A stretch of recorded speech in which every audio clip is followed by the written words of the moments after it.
हरे कृष्णा, राधे राधे दोस्तों। ओम हनुमते नमः। आप सभी माताओं और बहनों पर बजरंगबली की कृपा सदा सर्वदा बना रहे। आज सभी माताएं और बहनें हमारे YouTube चैनल पे श्रवण करेंगे हनुमान जयंती के दिन सुने जाने वाले गर्भ कथा। इसमें आप अपने गर्भ में पल रहे शिशु को श्रवण करेंगे हनुमान जयंती के दिन सुने जाने वाले गर्भ कथा। आप अपने बच्चे को सुनाएंगे, आप अपने बच्चे को जनाएंगे कि हनुमान जी कौन थे। कहा जाता है कि ये कथा श्रवण करने से गर्भ में पल रहे शिशु पर हनुमान जी के जैसे ही गुण आते हैं। इसलिए माताओं बहनें आपसे अनुरोध है कि इस कथा को पूरा सुनिए। अगर कहानी अच्छी लगेगी तो वीडियो को लाइक कीजिएगा और चैनल पे नए हैं तो चैनल को सब्सक्राइब करके बेल आइकन को ऑन कर लीजिएगा, ताकि ऐसे ही वीडियो के नोटिफिकेशन आप सबके पास सबसे पहले पहुंचे। और हो सके तो ज़्यादा से ज़्यादा शेयर कीजिएगा, ताकि जितने भी माताएं बहनें हैं सबके साथ एक कथा पहुंचे। कहा जाता है कि ज्ञान बांटने से ही फल मिलता है। इसलिए आइए बड़े ही प्रसन्न चित्त मन से इस कथा का रसपान करते हैं। पवन पुत्र हनुमान जी के जन्म की कहानी। हिंदू धर्म ग्रंथों के अनुसार श्री हनुमान जी का जन्म चैत मास की पूर्णिमा में मंगलवार के दिन हुआ था। हनुमान जी की माता का नाम अंजनी और पिता का नाम केसरी था। हनुमान जी को संकट मोचन और पवन पुत्र के नाम से भी पुकारा जाता है। भगवान श्री राम की पूजा आराधना करने से हनुमान जी प्रसन्न होते हैं। वह भगवान श्री राम के भक्तों की हर पीड़ा को दूर करते हैं। ऐसी मान्यता है कि जिस घर में भगवान श्री हनुमान की पूजा आराधना रोज होती है, उस घर में कोई भी नकारात्मक शक्तियों का वास नहीं होता है। ज्योतिषों के सटीक गणना के अनुसार हनुमान जी का जन्म 1,85,81,002 वर्ष पहले चैत पूर्णिमा को मंगलवार के दिन चैत नक्षत्र और मेष लगन के योग में सुबह 6:03 पर हुआ था। कहते हैं कि माता अंजनी पूर्व जन्म में देवराज इंद्र के दरबार में अप्सरा पुंजिक स्थला थी। बालपन में वह अत्यंत सुंदर और स्वभाव से चंचल थी। एक बार अपनी चंचलता में ही उन्होंने तपस्या करते एक तेजस्वी ऋषि के साथ अभद्रता कर दी थी। गुस्से में आकर ऋषि ने पुंजिक स्थला को श्राप दे दिया कि जा, तू वानर की तरह स्वभाव वाली वानरी बन जा। ऋषि के श्राप को सुनकर पुंजिक स्थला ऋषि से क्षमा याचना मांगने लगी। तब ऋषि ने कहा कि तुम्हारा वह रूप भी परम तेजस्वी होगा। तुमसे एक ऐसे पुत्र का जन्म होगा जिसकी कीर्ति और यश से तुम्हारा नाम युगों युगों तक अमर हो जाएगा। अंजनी को वीर पुत्र का आशीर्वाद मिला। श्री हनुमान जी की बाल्य अवस्था ऋषि के श्राप से त्रेता युग में अंजना में नारी वानर के रूप में धरती पर जन्म लेना पड़ा। इंद्र जिनके हाथ में पृथ्वी के सृजन की कामना है, स्वर्ग में स्थित इंद्र के दरबार महल में हजारों अप्सराएं सेविकाएं थी, जिनमें से एक थी अंजना। अप्सरा पुंजिक स्थला अंजना की सेवा से प्रसन्न होकर इंद्र ने उन्हें मनचाहा वरदान मांगने को कहा। अंजना ने हिचकिचाते हुए उनसे कहा कि उन पर एक तपस्वी साधु का श्राप है, अगर हो सके तो उन्हें उससे मुक्ति दिलवा दे। इंद्र ने उनसे कहा कि वह उस श्राप के बारे में बताए, क्या पता वह उस श्राप से उन्हें मुक्ति दिलवा दे। अंजना ने उन्हें अपनी कहानी सुनानी शुरू की। अंजना ने कहा, बालपन में जब मैं खेल रही थी तो मैंने एक वानर को तपस्या करते देखा। मेरे लिए यह एक बड़ी आश्चर्य वाली घटना, इसलिए मैंने उस तपस्वी वानर पर फल फेंकना शुरू कर दिया। बस यही मेरी गलती थी, क्योंकि वह कोई आम वानर नहीं बल्कि एक तपस्वी साधु थे। मैंने उनकी तपस्या भंग कर दी और क्रोधित होकर उन्होंने मुझे श्राप दे दिया कि जब भी मुझे किसी से प्रेम होगा तो मैं वानर बन जाऊंगी। मेरे बहुत गिड़गिड़ाने और माफ़ी मांगने पर उस साधु ने कहा कि मेरा चेहरा वानर होने के बावजूद उस व्यक्ति का प्रेम मेरी तरफ कम नहीं होगा। अपनी कहानी सुनाने के बाद अंजना ने कहा कि अगर इंद्रदेव उन्हें इस श्राप से मुक्ति दिलवा सके तो वह उनकी बहुत आभारी होगी। इंद्रदेव ने उनसे कहा कि श्राप से मुक्ति पाने के लिए अंजना को धरती पर जाकर वास करना होगा, जहाँ वह अपने पति से मिलेगी। शिव के अवतार को जन्म देने के बाद अंजना को इस श्राप से मुक्ति मिल जाएगी। इंद्र की बात मानकर अंजना धरती पर आई और केसरी से विवाह इंद्र की बात मानकर अंजना धरती पर चली गई। आई एक श्राप के कारण उन्हें नारी वानर के रूप में धरती पर जन्म लेना पड़ा। उस श्राप का प्रभाव शिव के अंश को जन्म देने के बाद ही समाप्त होना था और एक शिकारन के तौर पर जीवन यापन करने लगी। जंगल में उन्होंने एक बड़े बलशाली युवक को शेर से लड़ते देखा और उसके प्रति आकर्षित होने लगी। जैसे ही उस व्यक्ति की नज़रें अंजना पर पड़ी, अंजना का चेहरा वानर जैसा हो गया। अंजना जोर जोर से रोने लगी। जब वह युवक उनके पास आया और उनकी पीड़ा का कारण पूछा तो अंजना ने अपना चेहरा छिपाते हुए उसे बताया कि वह बदसूरत हो गई है। अंजना ने उस बलशाली युवक को दूर से देखा था, लेकिन जब उसने उस व्यक्ति को अपने समीप देखा तो पाया कि उसका चेहरा भी वानर जैसा था। अपना परिचय बताते हुए उस व्यक्ति ने कहा कि वह कोई और नहीं, वानर राज केसरी है, जो जब चाहे इंसानी रूप में आ सकते हैं। अंजना का वानर जैसा चेहरा उन दोनों को प्रेम करने से नहीं रोक सका और जंगल में केसरी और अंजना ने विवाह कर लिया। केसरी एक शक्तिशाली वानर थे जिन्होंने एक बार एक भयंकर हाथी को मारा था। उस हाथी ने कई बार असहाय साधु संतों को विभिन्न प्रकार से कष्ट पहुंचाया था। तभी से उनका नाम केसरी पड़ गया।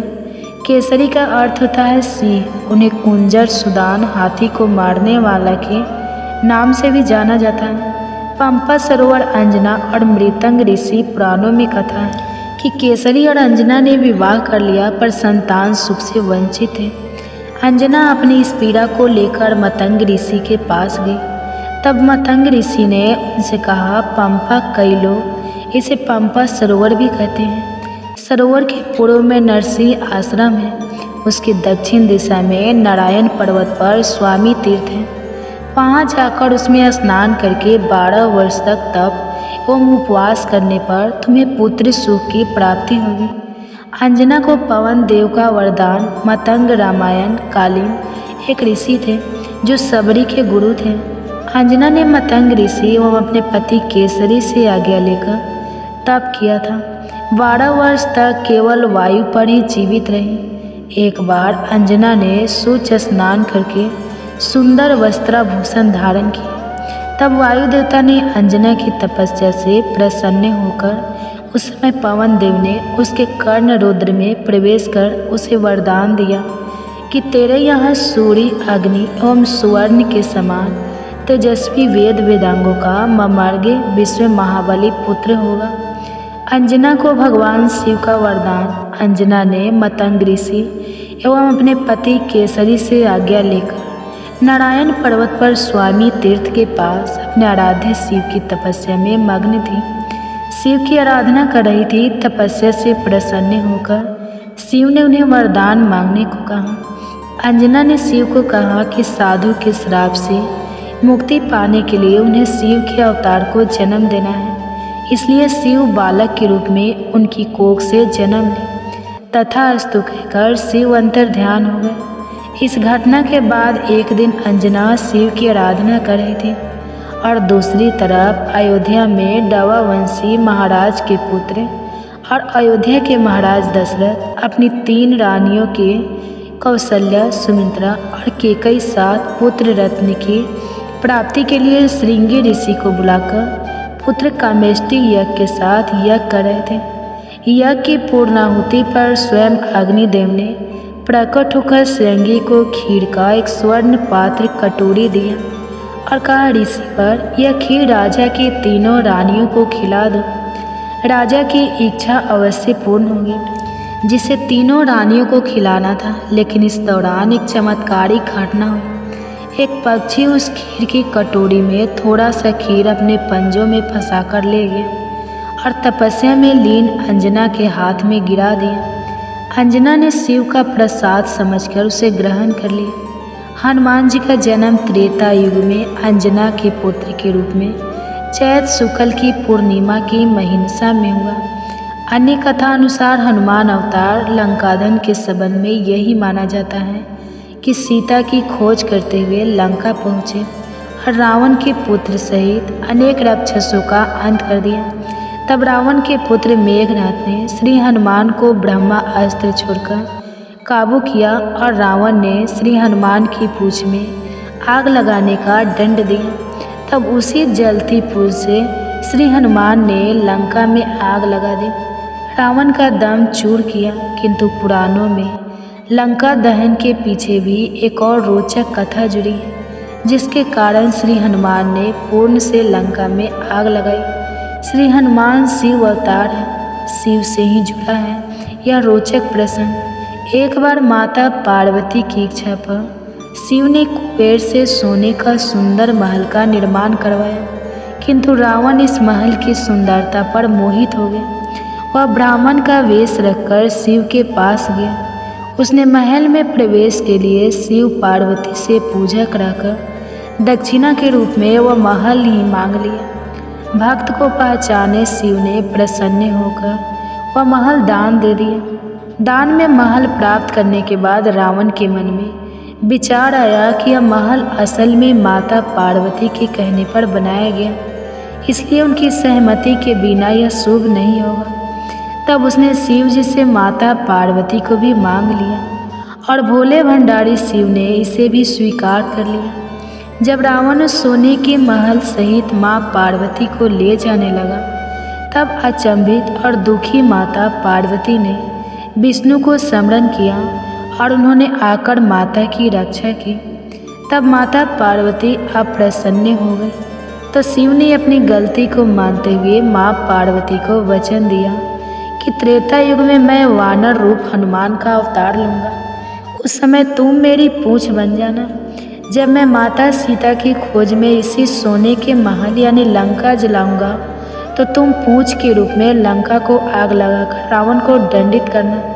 हनुमान जी की प्रसिद्ध कथा अंजना के पुत्र होने के कारण ही हनुमान जी को अंजनेय नाम से भी जाना जाता है, जिसका अर्थ होता है अंजना द्वारा। अंजना द्वारा उत्पन्न माता श्री अंजनी और कपिराज श्री केसरी हनुमान जी को अतिशय प्रेम करते हैं। श्री हनुमान जी को सुलाकर वह फल फूल लेने गए थे। इसी समय बाल हनुमान भूखे व अपनी माता की अनुपस्थिति में भूख के कारण आक्रमण करने लगे। इसी दौरान उनकी नज़र शिक्षित पर पड़ी। सूर्योदय हो रहा था। बाल हनुमान को लगा कि यह कोई लाल फल है। तेज और पराक्रम के लिए कोई अवस्था नहीं होती। माता श्री अंजनी के गर्भ से प्रत्येक शिव शंकर अपने 11वें रुद्र में लीला कर रहे थे, और भी पवन देव ने उनके उड़ने की शक्ति भी प्रदान की थी। जब शिशु हनुमान को भूख लगी तो वे उगते हुए सूर्य को फल समझकर उसे पकड़ने आकाश में उड़ने लगे। उस लाल फल को लेने के लिए हनुमान जी वायु वेग से आकाश में उड़ने लगे। उनको देखकर देव दानव सभी विस्मयतापूर्वक कहने लगे कि बाल्य अवस्था में ऐसे पराक्रम दिखाने वाला यौवन काल में क्या नहीं करेगा। उधर भगवान सूर्य ने उन्हें अबोध शिशु समझकर अपने तेज से नहीं जलने दिया। जिस समय हनुमान सूर्य को पकड़ने के लिए लपके, उसी समय राहु सूर्य पर ग्रहण लगाना चाहता था। हनुमान जी ने सूर्य के ऊपरी भाग में जब राहु का स्पर्श किया तो वह भयभीत होकर वहाँ से भाग गया। उसने इंद्र के पास जाकर शिकायत की, देवराज, आपने मुझे अपनी क्षुधा शांत करने के साधन के रूप में सूर्य और चंद्र दिए थे। आज अमावस्या के दिन जब मैं सूर्य को ग्रस्त करने गया, तब देखा कि दूसरा राहु सूर्य को पकड़ने जा रहा है। राहु की बात सुनकर इंद्र घबरा गए और उसे साथ लेकर सूर्य की ओर चल पड़े। राहु को देखकर हनुमान जी सूर्य को छोड़ राहु पर झपटे। राहु ने इंद्र को रक्षा के लिए पुकारा तो उन्होंने हनुमान जी पर वज्रायु से प्रहार किया, जिससे वे एक पर्वत पर गिर पड़े और उन्हें बड़ी टूट आ गई। हनुमान जी यह दशा देखकर आयुदेव को क्रोध आया। उन्होंने उसी क्षण अपनी गति रोक दिया। इससे संसार की कोई भी प्राणी सांस ना ले सकी और सब पीड़ा से तड़पने लगे। तब सारे सूर असुर यक्ष किन्नर आदि ब्रह्मा जी की शरण में गए। ब्रह्मा उन सबको लेकर वायुदेव के पास गए। वे मूर्छित हनुमान को गोद में लिए उदास बैठे थे। जब ब्रह्मा जी ने उन्हें सचेत किया तो वायुदेव ने अपनी गति का संचार करके सभी प्राणियों की पीड़ा दूर की। तभी श्री ब्रह्मा जी ने श्री हनुमान जी को वरदान दिया कि इस बालक को कभी ब्रह्मा श्राप नहीं लगेगा, कभी भी उनका एक भी अंग अस्त्र शस्त्र नहीं होगा। ब्रह्मा जी ने अन्य देवताओं से भी कहा कि इस बालक को आप सभी वरदान दें। तब देवराज इंद्र ने हनुमान जी के गले में कमल की माला पहनाते हुए कहा कि मेरे व्रज प्रहार के कारण इस बालक की दाढ़ी टूट गई है, इसलिए इन कपि श्रेष्ठ का नाम आज से हनुमान रहेगा और मेरा व्रज भी इस बालक को नुकसान ना पहुंचा सके, ऐसा व्रज से कठोर होगा। श्री सूर्यदेव ने भी कहा कि इस बालक को मैंने अपना तेज प्रदान करता हूँ और मैं इसको शस्त्र समर्थ सममर्ग बनाता हूँ। हनुमान जी के कुछ नाम एवं उनका अर्थ हनुमान जी को मारुति, बजरंगबली इत्यादि नामों से भी जानते हैं। मारुति शब्द से ही मारुति शब्द की उत्पत्ति हुई है। महाभारत में हनुमान जी का उल्लेख मारुतम के नाम से किया गया है। हनुमान जी का अन्य एक नाम है बजरंगबली। बजरंगबली यह शब्द वज्रागबली के उपभ्रंश से बना है, जिनमें ब्रज के समान कठोर अस्त्र का सामना करने की शक्ति है। वे ब्रजंगबली है। जिस प्रकार लक्ष्मण से लखन, कृष्ण से किशन ऐसे सरल नाम लोगों ने अपभ्र कर उपयोग में लाई, उसी प्रकार बजरंगबली का उपभ्रंग बजरंगबली होती है। हनुमान जी की विशेषताएं अनेक संतों ने समाज में हनुमान जी की उपासना को प्रचलित किया है। ऐसे हनुमान जी के संदर्भ में समर्थ रामदास स्वामी कहते हैं, हनुमान जी हमारे देवता हैं। हनुमान जी शक्ति, युक्ति एवं भक्ति का प्रतीक है।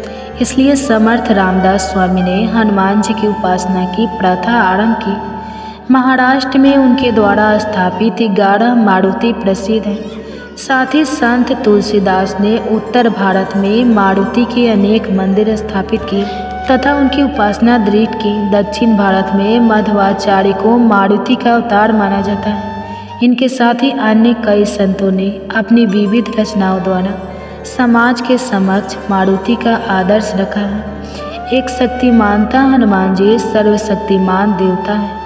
जन्म लेते ही हनुमान जी ने सूर्य को निगलने के लिए उड़ान भरी। इससे यह स्पष्ट होता है कि वायुपुत्र अर्थात वायु तत्व से उत्पन्न हनुमान जी सूर्य पर अर्थात तेज तत्व पर विजय प्राप्त करने में समक्ष थे। पृथ्वी अब तेज, वायु एवं आकाश तत्व में से तेज तत्व की तुलना में वायु तत्व अधिक सूक्ष्म है अर्थात अधिक शक्तिमान है। सर्व देवताओं में केवल हनुमान जी को ही अनिष्ट शक्तियाँ कष्ट नहीं दे सकती। लंका में लाखों राक्षस थे, तभी वे हनुमान जी का कुछ नहीं बिगाड़ पाए। इससे हम हनुमान जी की शक्ति का अनुमान लगा सकते हैं। 2 भूतों के स्वामी हनुमान जी भूतों के स्वामी माने जाते हैं। किसी को भूत बाधा हो तो उस व्यक्ति को हनुमान जी के मंदिर ले जाते हैं। साथ ही हनुमान जी से संबंधित स्त्रोत जैसे हनुमत कवच, भीम रूपी स्त्रोत अथवा हनुमान चालीसा का पाठ करने के लिए कहते हैं। 3 भक्ति साधना में जिज्ञासु, मुमुक्षु, साधक, शिष्य एवं भक्त ऐसे उन्नति के चरण होते हैं। इससे भक्त यह अंतिम चरण है। भक्त अर्थात वह जो भगवान से विभक्त नहीं है। हनुमान जी भगवान श्री राम को पूर्णतया एक रूप है। जब भी नवविधा भक्ति में से दास्य भक्ति का सर्वोत्कृष्ट उदाहरण देना होता है, तब हनुमान जी का उदाहरण दिया जाता है। वे अपने प्रभु राम के लिए प्राण अर्पण करने के लिए सदैव तत्पर रहते हैं। प्रभु श्री राम की सेवा की तुलना में उन्हें सब कुछ कौड़ी के मोल लगता है। हनुमान सेवक एवं सैनिक का एक सुंदर समी मिश्रण है। स्वयं सर्वशक्तिमान होते हुए भी वे अपने आप को श्री राम जी का दास कहलवाते थे।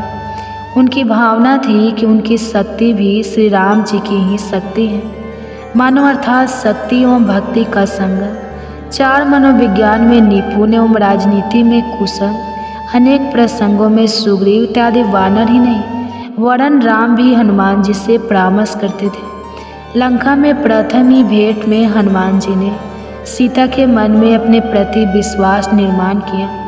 इन प्रसंगों से हनुमान जी की बुद्धिमत्ता एवं मनोविज्ञान में निपुणता स्पष्ट होती है। लंका दहन कर हनुमान जी ने रावण की प्रजा में रावण के सामर्थ्य के प्रति अविश्वास उत्पन्न किया। इस बात से उनकी राजनीतिक कुशलता स्पष्ट होती है। 5 जितेंद्रिय सीता को ढूंढने जब हनुमान जी रावण के अंतःपुर में गए तो उस समय की उनकी मन स्थिति भी उनके उच्च चरित्र का सूचक है। इस संदर्भ में वे स्वयं कहते हैं, सर्वे रावण पत्नियों को निशंक लेटे हुए मैंने देखा, परंतु उन्हें देखने से मेरे मन में विकार उत्पन्न नहीं हुआ। इंद्रियत होने के कारण हनुमान जी रावण पुत्र इंद्रजीत को भी पराजित कर सके। तभी से इंद्रियों पर विजय पाने हेतु हनुमान जी की उपासना बताइए। 6 भक्तों की इच्छा पूर्ण करने वाले हनुमान जी को इच्छा पूर्ण करने वाले देवता मानते हैं। इसलिए व्रत रखने वाले अनेक स्त्री पुरुष हनुमान जी की मूर्ति की श्रद्धापूर्वक निर्धारित परिक्रमा करते हैं।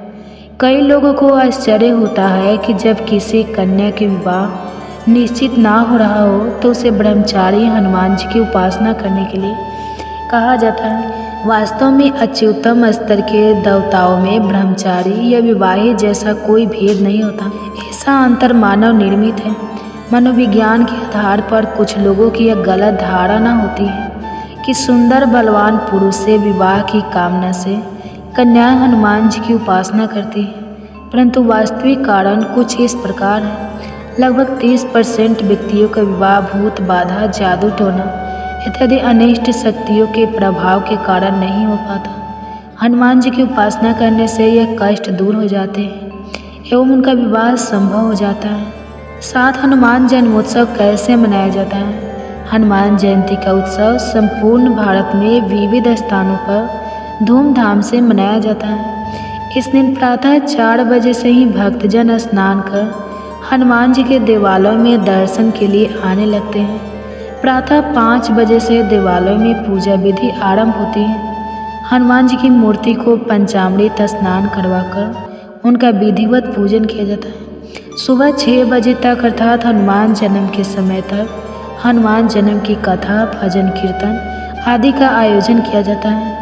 हनुमान जी की मूर्ति को हिडोले में रख हिडोला गीत गाया जाता है। हनुमान जी की मूर्ति हाथ में लेकर देवालय की परिक्रमा करते हैं। हनुमान जयंती के उपलक्ष्य में कुछ जगह यज्ञ का आयोजन भी करते हैं। तत्पश्चात हनुमान जी की आरती उतारी जाती है। आरती के उपरांत कुछ स्थानों पर सौठ अर्थात सूखी अदरक का चूर्ण और पीसी हुई चीनी तथा सूखे नारियल का चूड़ा मिलाकर उस मिश्रण को या कुछ स्थानों पर छुहारा, बादाम, काजू, सूखा अंगूर एवं मिश्री 5 खाद को प्रसाद के रूप में बांटते हैं। कुछ स्थानों पर पोहे तथा चने की भीगी हुई दाल में दही, शक्कर, मिर्ची के टुकड़े, नीम का अचार मिलाकर गोपाल काला बनाकर प्रसाद के रूप में बांटते हैं। कुछ जगह महाप्रसाद का आयोजन किया जाता है। दोस्तों, आज के हमारे वीडियो आपको कैसे लगे हमें कमेंट्स करके ज़रूर बताएं। अगर आपको हमारी वीडियो अच्छी लगी हो तो कमेंट्स बॉक्स में जय बजरंगबली, जय श्री राम जरूर लिखें और हमारे चैनल को सब्सक्राइब करना बिल्कुल ना भूलें। भगवान शिव जी और बजरंगबली की कृपा आप सब पर सदैव अपनी कृपा बनाए रखें। आप सभी के गर्भ में पल रहे शिशु पर कान्हा जी का आशीर्वाद सदैव बनी रहे। आज आप हमारे चैनल पे श्रवण करेंगे गर्भ कथा। कहते हैं गर्भावस्था में माँ को भगवत चिंतन और भगवती कथाएं जरूर सुननी चाहिए। आज इसी कड़ी में ध्रुव की कथा अपनी संतान को सुनाते हैं। अगर वीडियो अच्छी लगेगी तो वीडियो को लाइक कीजिएगा और चैनल पे नए हैं तो चैनल को सब्सक्राइब करके बेल आइकन को ऑन कर लीजिएगा ताकि ऐसे ही वीडियो की नोटिफिकेशन आप सबके पास सबसे पहले पहुँचे। और हाँ, हो सके तो ज़्यादा से ज़्यादा शेयर कीजिएगा ताकि हमारे जितने भी माताएं बहनें हैं गर्भावस्था में हैं ताकि ये कहानी भी सुन सके। तो आइए श्रवण करते हैं गर्भ कथा। इसके लिए माता एक शांत स्थान पर बैठ जाए। एक ऐसा समय चुने जहाँ बहुत ज़्यादा डिस्टर्ब ना हो और आपको इसको बीच में ना रोकना पड़े। आप दोनों हाथ अपने गर्भ पर रख लें, कोमलता से अपनी आँख बंद कर लें और अपनी संतान से कहे, आओ मेरे बच्चे, मैं तुम्हें एक बहुत ही प्रेरक कथा सुनाती हूँ। इसके लिए मैं तुम्हें सतियों के उस समय लेकर चलती हूँ जहाँ प्रदेश के राजा उत्तानपाद रहते थे। उनकी 2 रानियाँ थीं। माताएं एवं बहनें, आप सभी से हाथ जोड़कर विनती है कि वीडियो को पूरा देखिएगा और ज़्यादा से ज़्यादा वीडियो को शेयर भी कीजिएगा और ये कथाएँ आपको कैसी लगी कमेंट्स में ज़रूर बताइएगा। हरे कृष्णा, राधे राधे ज़रूर लिखिएगा। कहते हैं कि उनकी 2 रानियाँ थी, सुरुचि और सुनीति। सुरुचि बहुत सुंदर थी और राजा को बहुत प्रिय भी थी। उसके पास सुख सुविधाओं की कोई कमी नहीं थी। इसलिए सुरुचि रानी का पुत्र उत्तम भी अपने पिता राजा उत्तानपाद का दुलारा था। राजमहल के बाहरी हिस्से में दूसरी रानी सुनीति रहती थी। उनका स्वभाव महापुरुषों जैसा था। वह धर्म मार्ग पर चलती, सभी के प्रति दया, प्रेम, करुणा का भाव रखती और ऐसा ही आचरण देख उनका पुत्र ध्रुव बड़ा हो रहा था। एक दिन सुबह का समय था।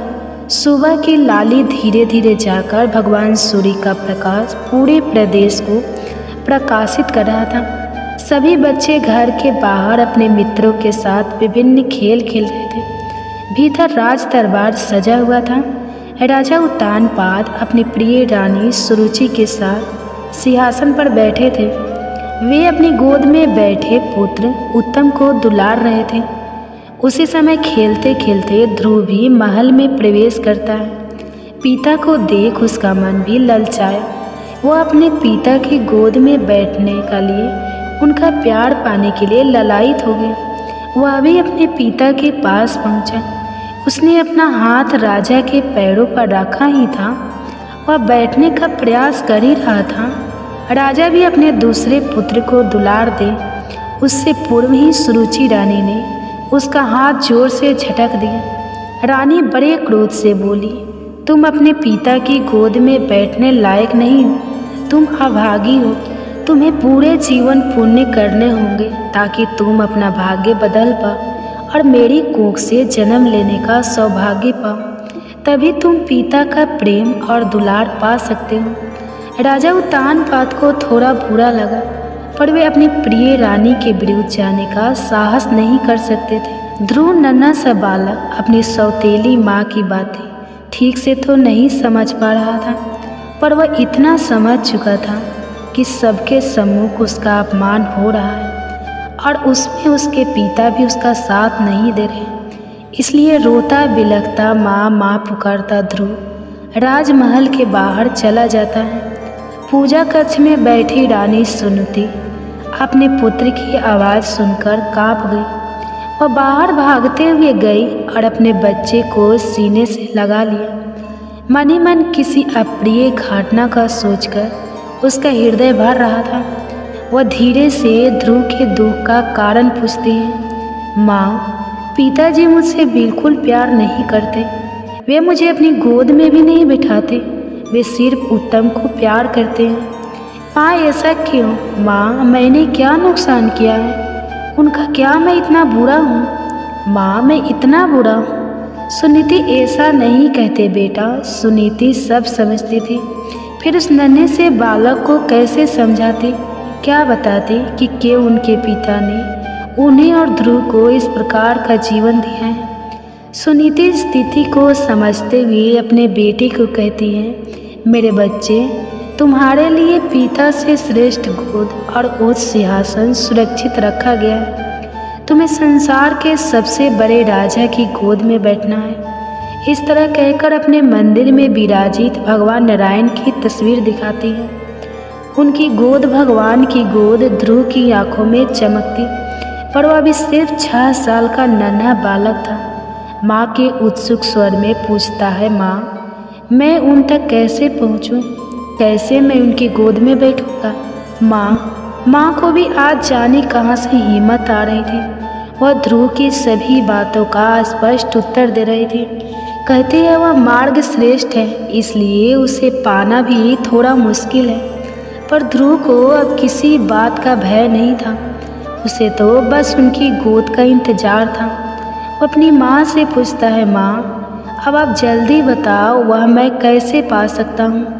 माँ ने ध्रुव को गोद में उठाकर कहती है, बेटा, उसके लिए कठिन तपस्या करनी होगी। एकांत में रहकर सिर्फ उनका नाम जपना होगा। बस फिर क्या था। ध्रुव तुरंत गोद से उतरा, अपनी माँ के चरण स्पर्श करते हैं कहता है, माँ, मैं आज से ही अपनी तपस्या शुरू करूँगा। मैं एकाग्रता से नाम जपकर नारायण की गोद में बैठूँगा।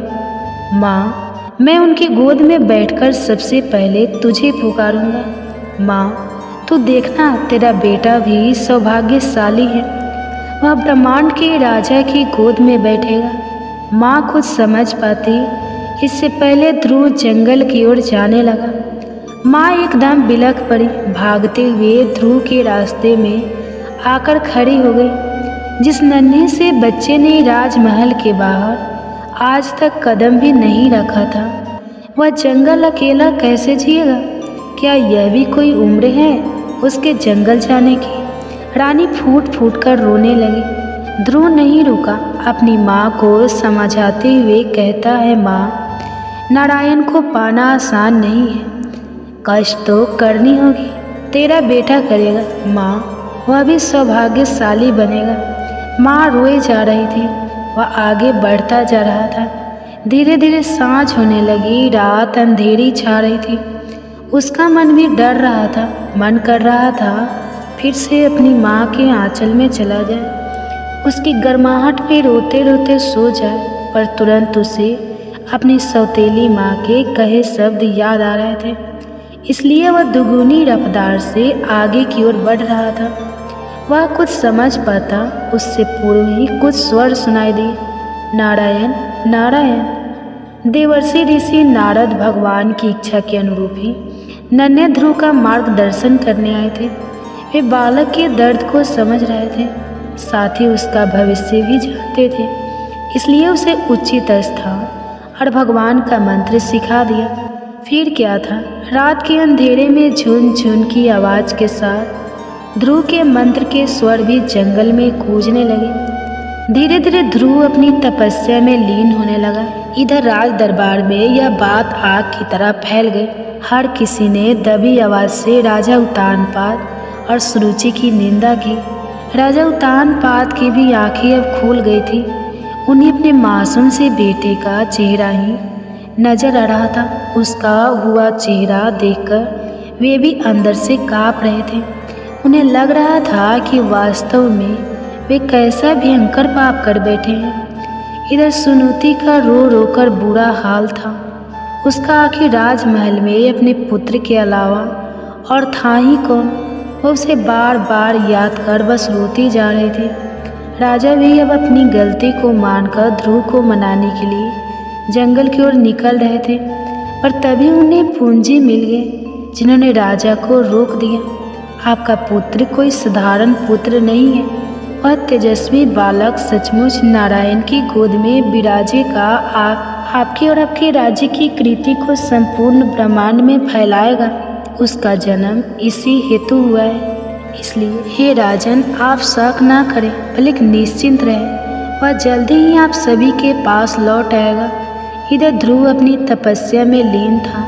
जंगली जानवरों की आवाज़, उनके सताने का भय आसपास हमेशा बना रहता। कभी बंदरी के समीप उसके बच्चे को लिपटा देखता तो उसका मन भी भरता, पर वह किसी भी कीमत पर लौट जाना नहीं चाहता था। 6 साल के बच्चे का ऐसा दृढ़ निश्चय कि अनेक प्रलोभन, अनेक भय दिखाने पर भी वह नारायण जब से अलग नहीं हुआ। 6 महीने से अकेला ना बालक तपस्या कर रहा था और उसकी चाह भी थी तो क्या, बस एक बार नारायण की गोद में बैठना है। इसे देखकर भगवान भी अधिक समय तक उससे दूर नहीं रह पाए। वे ध्रुव के समीप पहुंचकर प्यार से उसके सर पर हाथ रखते हैं। ध्रुव अपनी आंखें खोलता है, उसे विश्वास नहीं होता कि उसके सम्मुख कौन खड़ा है। चतुर्भुज रूप में नारायण वह बार बार आंखें बंद करता खोलता, खुद को चिमटी काटता। वह सोच ही नहीं पा रहा था कि यह क्या हो रहा है। उसके साथ भगवान उसकी मासूमियत को देखकर मुस्कुराते हैं, उसे तुरंत उठाकर अपनी गोद में बैठा लेते हैं, मानो अब तो धरती आकाश सब फूल बरसा रहे हों। जंगल की प्रत्येक कली फूल बनकर उस पर गिर जाना चाहती हूँ। प्रकृति खुशी से घूमना चाहती हूँ, सारे पंछी खुशी से गाने लगे, हवाएं मधुर स्वर में बांधे यंत्र बजा रही हूँ। पूरे वातावरण में एक अद्भुत सा आनंद छा गया। ध्रुव की आंखें खुशी से टिमटिमाने लगी। वह धीरे से प्रभु से कहता है, प्रभु अब कोई मुझे और मेरी माँ को अभागा नहीं कहेगा ना। भगवान ने अपने दोनों हाथ कसकर ध्रुव को समेट लिया। नहीं बेटा, तुम ब्रह्मांड में वह स्थान पाओगे जिसके आगे देवी देवता सप्तऋषि भी पराक्रमा करेंगे।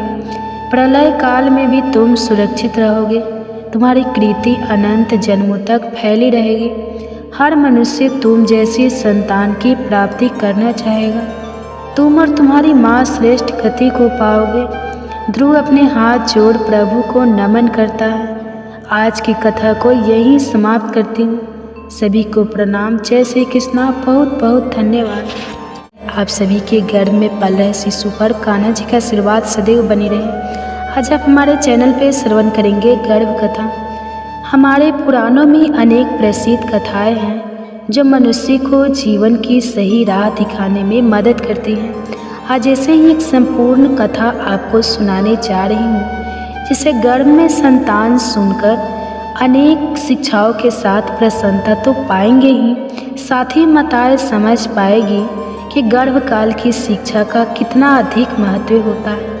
तो आइए प्रारंभ करते हैं। उससे पहले हम कथा प्रारंभ करें, आप कथाओं में खो जाए उससे पहले माताएं एवं बहनें आपसे अनुरोध है कि वीडियो अच्छी लगेगी तो वीडियो को लाइक कीजिएगा और चैनल पे नए हैं तो चैनल को सब्सक्राइब करके बेल आइकन को ऑन कर लीजिएगा ताकि ऐसे ही गर्भ कथा का नोटिफिकेशन आप सबके पास सबसे पहले पहुँचे।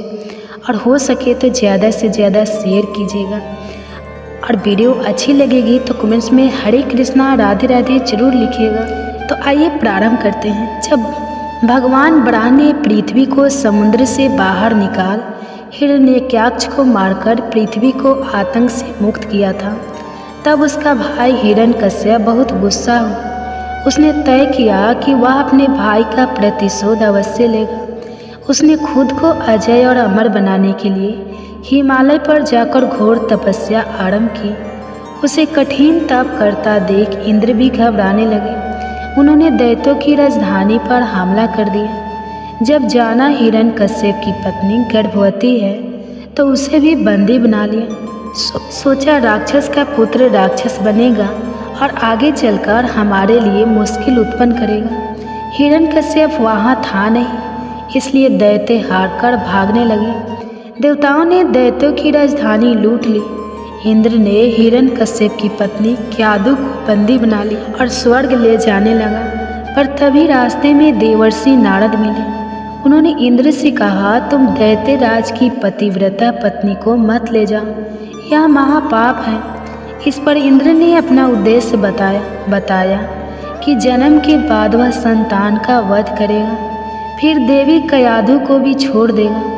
तब नारद जी ने समझाया, गर्भ में संतान के संस्कार बदले जा सकते हैं। यह संतान भगवान श्री विष्णु की परम भक्त बनेगी। बस तुम क्यादु पुत्री को मुझे सौंप दो। इंद्र ने देवर्षि की बात मान ली और अब क्यादु देवराज के बंधन से मुक्त हो गई। वे देवर्षि के आश्रम में रहने लगे जब तक उसके पति तपस्या से वापस नहीं लौट आते।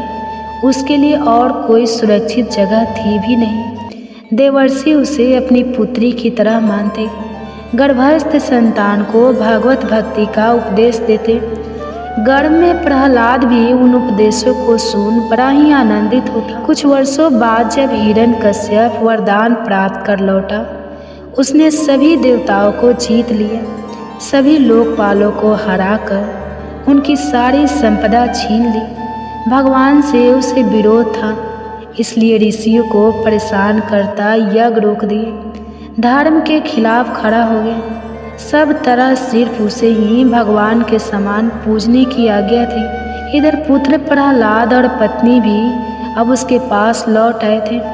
प्रहलाद की शिक्षा के लिए उसने अपने गुरु शुक्राचार्य के पास उसे भेजा, और तब शुक्राचार्य जी तपस्या में व्यस्त थे, इसलिए गुरु के पुत्र सन और अम्रक उसे शिक्षा देने लगे। एक दिन प्रहलाद वापस घर आए। माँ ने खूबसूरत वस्त्रों से सजाया, पिता ने गोद में बैठाया, फिर उससे पूछा कि तुमने अभी तक क्या सीखा है। तब प्रहलाद उत्तर देते हैं, पिताजी, सभी लोग संसार में मोहित रहकर उद्वन रहते हैं। मेरा मानना है कि हमें अंतःकरण में श्री हरि की शरण लेनी चाहिए। हिरण्यकश्यप जोर से हंस पड़ा। उसे लगा कोई दुश्मन उनके पुत्र प्रहलाद को यह ज्ञान सिखा रहा है। उन्होंने अपने गुरु के पुत्रों से कहा, तुम्हें प्रहलाद को सुधारना होगा, उसे दैत्य कुल के उचित आदर्श, धर्म और काम की शिक्षा दो। गुरु के पुत्र ने प्रहलाद को अपने पास बुलाया और पूछा, तुमने यह अज्ञान कहाँ से सीखा? प्रहलाद मुस्कुराते हुए कहा, गुरुदेव, इस दुनिया में हम भगवान की माया के चक्कर में बह रहे हैं। भगवान दयालु होते हैं। जब वह किसी पर अपनी दया बरसाते हैं तो वह इंसान के मन में बस जाते हैं। मेरे मन को उनकी अनंत कृपा ने उन परम पुरुष की ओर खींच लिया है। मेरे गुरु ने मेरे साथ बहुत मेहनत की है, मुझे ज्ञान का सही मार्ग दिखाया है। उन्हीं ने मुझे सच्ची शिक्षा दी है। उन्हीं ने मुझे अर्थशास्त्र, दंड नीति और राजनीति के बारे में भी सिखाया है। मैं अपने गुरु की शिक्षा को ध्यान से सीखता था। उनके मन में विद्या के प्रति सच्ची आस्था थी। मैंने गर्भकाल में ही संपूर्ण ज्ञान प्राप्त कर लिया है। गुरु पुत्र को उसकी बात ज़्यादा समझ नहीं है। तब हिरण्यकश्यप ने भी अपने पुत्र को गोद में बिठाकर पूछा, बताओ बेटा, सबसे अच्छा ज्ञान क्या है? प्रहलाद ने कहा, मेरे अनुसार सर्वोत्तम ज्ञान वही है जो भगवान के गुणों और आचरणों को सुनने की प्रेरणा देता हो। उनकी लीलाओं और नामों का भजन, उनके श्री चरणों की सेवा, उनकी पूजा, उनकी स्तुति, उनके सामने दास बनना, उनसे दोस्ती करना, उनके प्रति अपनी आत्मा को समर्पित करने का भाव जगाता हूँ।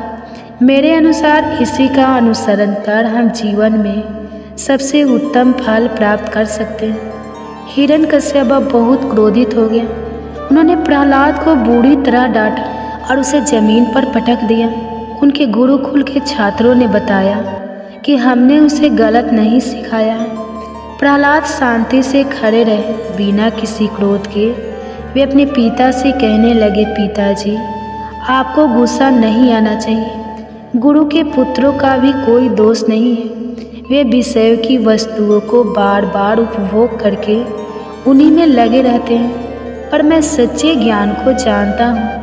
आज वह नन्हा सा बच्चा त्रिभुवन विजय दैत्यराज हिरण्यकश्यप के सामने बिना डरे खड़ा था और पिता की रुचि के विपरीत यह सब कहे जा रहा था। दैत्यराज के गुस्से का अब कोई पार नहीं था। उसने अपने क्रूर सभासदों को आदेश दिया, जाओ तुरंत इस दुष्ट बच्चे को मार डालो। दैत्य बच्चे पर हमला करने के लिए तलवार, त्रिशूल, अन्य शास्त्रों को लेकर चिल्लाते हुए उस बालक पर टूट पड़े, पर प्रहलाद निर्भय खड़े रहे। उन्हें सब जगह उन्हें दयालु प्रभु ही दिखाई देते थे। उन्हें किसी का भी डर नहीं था। असुरों ने बड़े ताकतवर अस्त्र शस्त्रों से बार बार हमला किया, लेकिन प्रहलाद को खरोच तक नहीं आई। उसके शरीर को छूते ही हथियार टुकड़े टुकड़े हो जाते। हिरण्यकश्यप को बहुत हैरानी हुई। उसने तय कर लिया कि वह प्रहलाद को अब जिंदा नहीं छोड़ेगा। वह कई तरह के उपाय करने लगा। एक बार हाथी के सामने प्रहलाद को डाल दिया, लेकिन हाथी ने प्रहलाद को प्यार से अपनी सूंड से उठा लिया। फिर प्रहलाद को उसने एक कटोरी में बंद कर दिया, जहाँ भयंकर सर्पों को छोड़ दिया। लेकिन यह सर्प प्रहलाद के पास पहुंचकर केचुए की तरह सीधे हो गए। जब जंगली सिंह के सामने उसे छोड़ा गया तो वह पालतू कुत्ते की तरह उसके सामने पूंछ हिलाता हुआ बैठ गया। जब प्रहलाद को खाने के लिए उग्रवस्त्र दिया गया तो उसका भी उस पर कोई प्रभाव नहीं हुआ। विष पेट में जाकर अमृत बन गया। अनेक दिनों तक उसे भोजन नहीं दिया गया, जल की एक बूंद नहीं मिली। फिर भी प्रहलाद के स्वास्थ्य पर कोई असर नहीं हुआ। वे तो दिन पर दिन और भी मजबूत दिखाई दे रहे थे। उन्हें ऊंचे पर्वत से गिराया गया, पत्थरों के साथ बांधकर समुद्र में फेंक दिया गया, पर हर बार वे भगवान का नाम गुणगान करते हुए वापस लौटे। इतना सब होने पर हिरण्यकश्यप की बहन होलिका ने कहा, भैया, मैंने तप करके एक विशेष वस्त्र पाए हैं। वे वस्त्र अग्नि में नहीं जलते, इसलिए मैं उन वस्त्रों को पहनकर प्रहलाद की गोद में लेकर अग्नि में बैठ जाऊंगी। तब देखते ही कौन सी माया उसे बचा पाएगी। हिरण्यकश्यप को प्रस्ताव पसंद आया और ऐसे ही व्यवस्था की गई, परंतु भगवान की लीला यहाँ भी। सबने देखी, होलिका का वस्त्र उड़ गया और वह जलकर खाक हो गई। वही प्रहलाद का बाल भी बाका नहीं हुआ। उसने पुनः अपने पिता को समझाया, भगवान से नफरत करना बंद करो, भगवान नाम का प्रभाव देखो कि अग्नि भी मुझे शीतल लगती है। अभी भगवान श्री हरि का नाम लो और संसार के सारे तपों से मुक्त हो जाओ। राक्षस राजा हिरण्यकश्यप के साथ कई राक्षसों ने उसे माया के साथ डराने के अनेक प्रयोग किए, लेकिन प्रहलाद के सामने माया की भी एक नहीं चलती। जैसे ही वे अपनी आंखें उठाते, मायावी दृश्य समाप्त हो जाते। हिरण्यकश्यप अति क्रोध में भरकर प्रहलाद को सभा में बुलाते हैं और गुस्से में पूछते हैं, कहाँ है तेरा भगवान? क्या तुम इसे खंभे में भी देखते हो? तब प्रहलाद ने कहा, हाँ पिताजी, मैं उन्हें यहाँ भी देखता हूँ। तब क्रोध में सिंहासन से उठकर उसने बड़े जोर से खंभे को एक घूंसा मारा। उस खंभे में से एक महाभयंकर दहाड़ उठी, जैसे सारा ब्रह्मांड फट गया हो। सभी लोग भयभीत हो गए। हिरण्यकश्यप भी इधर उधर देखने लगा। उसने देखा खंभा बीच से फट गया है और वहाँ से मनुष्य के शरीर और सिंह के मुख की अद्भुत भयंकर आकृति प्रकट हो रही है। भगवान नरसिंह बहुत तेजी से आगे बढ़ रहे थे और वे गरजने लगे। उन्होंने दैत्य राजा हिरण्यकश्यप को पकड़ लिया और जिस दैत्यराज के पास वरदान था कि वह किसी भी घर के अंदर या बाहर, दिन में न रात में, धरती पर या आसमान में, किसी भी प्राणी, किसी भी हथियार, किसी भी मनुष्य, पशु, किसी भी जीवित निर्जीव प्राणी से नहीं मरेगा। किसी भी अस्त्र शस्त्र का प्रभाव उस पर नहीं होगा। उसे भगवान ने अपनी जंघ पर रखकर अपने नाखूनों से उसका पेट फाड़ दिया। दैत्यराज हिरण्यकश्यप का अंत हुआ, लेकिन भगवान नरसिंह का क्रोध अभी शांत नहीं हुआ। वे बार बार गरज रहे थे। इसके बाद ब्रह्मा, शंकर और अन्य देवता उनकी स्तुति करने लगे। माँ लक्ष्मी भी भगवान के विकराल क्रोधित रूप को देखकर बहुत डर गई। उनकी हिम्मत नहीं हुई कि वह उनके पास जाए। आखिर ब्रह्मा जी ने प्रहलाद को भगवान नरसिंह को शांत करने के लिए इशारा किया। तब प्रहलाद निर्भय होकर भगवान के पास गए और उनके चरणों में गिर गए। भगवान ने स्नेह से उन्हें उठा लिया, अपनी गोद में बैठा लिया। वे बार बार प्रहलाद को चाटते हुए कहने लगे, बेटा प्रहलाद, मुझे माफ़ कर दो, मुझे आने में बहुत देर हो गई, तुम्हें बहुत कष्ट सहना पड़ा, मुझे क्षमा कर दो। प्रहलाद का गला भरा। आज त्रिभुवन के स्वामी उनके सिर पर अपना आशीर्वाद देकर उन्हें प्यार से छू रहे थे। प्रहलाद जी धीरे धीरे खड़े हुए। उन्होंने अपने हाथ जोड़कर भगवान की प्रशंसा की, बड़े भक्ति भाव से भगवान की महिमा गाई। आखिरकार भगवान ने उनसे एक वरदान मांगने के लिए कहा। प्रहलाद ने कहा, प्रभु आप वरदान देने की बात करके मेरी परीक्षा क्यों लेते हैं? वह जो अपने स्वामी की सेवा का पुरस्कार चाहता है वह तो व्यापार है, मैं तो सिर्फ सेवक हूँ आपका। मुझे किसी भी प्रकार की कोई भी पुरस्कार की इच्छा तक नहीं। मेरे नाथ, आपसे मेरी यही विनती है कि आप मुझे शुद्ध आशीर्वाद दें। मेरे दिल में कभी कोई इच्छा उठे ही ना, ऐसी आप कृपा करें। तभी भगवान के अनेक बार आग्रह पर प्रहलाद ने कहा, प्रभु मेरे पिता आपकी भक्ति नहीं करते थे, वे आपकी निंदा करते थे, उन्हें आप इस पाप से मुक्त कर दीजिए। तब भगवान ने कहा, प्रहलाद, जिस परिवार में मेरा भक्त होता है वह पूरे परिवार को पवित्र बना देता है। उनकी 21 पीढ़ियाँ मुक्त हो जाती हैं। मेरे भक्त का जन्म होने वाले स्थान को धन्य माना जाता है। वह स्थान पृथ्वी पर तीर्थ की तरह पूजा जाता है।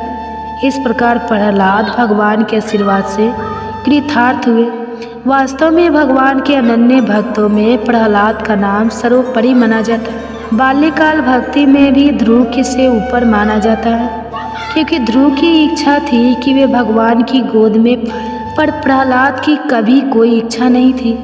मेरे बच्चे, आशा है यह कथा तुम में भी भगवान के प्रति सच्ची आस्था और भक्ति के गुण को बढ़ाएगी।